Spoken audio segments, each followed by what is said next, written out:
Saudara-saudari yang dikasihi oleh Tuhan, saat saya mempersiapkan ibadat pada pagi hari ini, saya teringat akan sebuah kisah yang terjadi di sebuah paroki. Ada seorang ibu yang memiliki 2 orang anak, tetapi sejak anak itu masih berusia sangat kecil, ayah atau suami dari ibu itu meninggalkan keluarganya, lalu lantas menikah dengan wanita lain. Dan setelah berlangsung sekian lama, kemudian sang suami ini akhirnya pulang kembali ke rumahnya. Karena apa? Karena dia sakit, usahanya bangkrut, dan istrinya yang kedua meninggalkan dia. Dia sebatang kara, sudah sakit, tidak punya uang. Mau kemana lagi dia minta pertolongan, terpaksa dia minta pertolongan mantan istrinya. Dan anehnya, Bapak Ibu Saudara-saudari, si mantan istrinya ini, ibu yang tadi, itu menerima kembali suaminya yang telah pergi meninggalkan sekian puluh tahun keluarganya. Semua orang termasuk anak-anaknya protes pada ibu itu. Tidak setuju. Karena apa? Ya karena anak-anaknya sudah telanjur membenci bapaknya ini. Tetapi sang ibu ya mungkin pasti sakit hati, pasti kecewa, pasti marah terhadap tindakan suaminya dulu. Entah mengapa dia menerima kembali suaminya ini.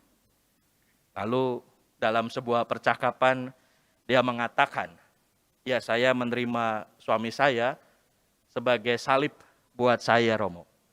Sebagai bagian dari perjalanan hidup saya. Kalau dia tidak ada yang menolong, kalau saya tidak menolong, siapa lagi yang menolong dia? Bapak Ibu Saudara-saudari yang terkasih, cerita ini benar-benar terjadi dan dialami. Saya tahu orangnya. Kalau kita melihat pengalaman ibu itu, ada sesuatu yang luar biasa. Dia tadi mengatakan, biarkanlah ini menjadi salib buat saya sebagai pengikut Kristus. Salib seringkali kita anggap atau kita bayangkan sebagai sebuah penderitaan yang kita tanggung, yang kita alami, yang kita rasakan. Tetapi tidak semua penderitaan, tidak semua sakit, tidak semua hal buruk yang kita alami adalah salib. Salib adalah sebuah konsekuensi yang terjadi atas sebuah pilihan karena kita murid-murid Kristus. Salib adalah sebuah konsekuensi yang kita ambil dan kita pilih karena kita mau mengikuti Kristus. Jadi salib itu tidak semua penderitaan yang kita alami. Misalnya saya mengunjungi sebuah penjara gitu ya. Ada misa di sana, lalu ada yang mengatakan, Romo ini salib saya Romo di penjara. Nah kenapa Bapak di penjara? Korupsi 5 miliar Romo. Ya, penjara itu, penderitaan dia di penjara, itu bukan salib. Tapi konsekuensi atas dosanya. Atau ada seorang yang masuk rumah sakit karena kecelakaan. Lalu saya tanya, kenapa kamu kecelakaan? Ya Romo, saya ngebut nggak pakai helm. Penderitaannya disalib, penderitaannya di rumah sakit, kakinya lecet-lecet, tangannya somplak gitu ya. Itu bukan karena salib, bukan salib. Tapi karena konsekuensinya tidak pakai helm, ngebut lagi, melanggar lalu lintas. Maka Bapak Ibu Saudara-saudari, jangan lantas kita menganggap semua penderitaan kita adalah salib. Wah, ini salib saya Romo, saya menderita, ini salib saya Romo. Tidak. Salib itu adalah seperti ibu tadi.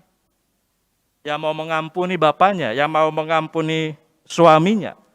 Setelah sekian lama meninggalkan dia. Salib adalah seperti ibu tadi, yang mau merawat dengan penuh perhatian. suaminya yang pernah menyakiti hatinya. Salib adalah seperti Filemon dalam bacaan yang kedua hari ini, yang menerima kembali Onesimus maksud saya, hambanya dulu yang pernah mengkhianati dia. Artinya salib adalah kerelaan kita untuk mengampuni. Kalau kita nggak mau mengampuni, penderitaan kita mungkin juga bisa bukan sebagai sebuah salib. Dan kalau kita tidak memanggul salib, berarti kita belum 100% menjadi pengikut Kristus. Maka Bapak, Ibu, Saudara-saudari yang dikasihi oleh Tuhan, marilah kita bersama dengan Filemon, bersama dengan ibu yang tersakiti tetapi mau mengampuni tadi, bersama dengan kita semua yang menderita atas pilihan kita sebagai pengikut Kristus. Kita mau mohonkan rahmat dan berkat agar kita mampu kuat memikul salib-salib penderitaan kita. Bukan pertama-tama karena kita mengagungkan penderitaan, tetapi kita mau menerima penderitaan sebagai konsekuensi keberimanan kita kepada Kristus. Penolakan, pengabaian, bahkan mungkin sesuatu yang membuat kita sakit hati. Marilah kita lanjutkan ibadah kita dengan mohonkan berkat dan rahmat agar Tuhan sendiri yang membantu menolong kita, memikul salib-salib kita sehari-hari, sehingga dengan keberadaan kita semakin banyak orang bisa melihat dan mengenal Kristus yang tersalib demi keselamatan kita semua. Kemuliaan pada Bapa dan Putra dan Roh Kudus, seperti pada permulaan, sekarang, selalu, dan sepanjang segala abad. Amin.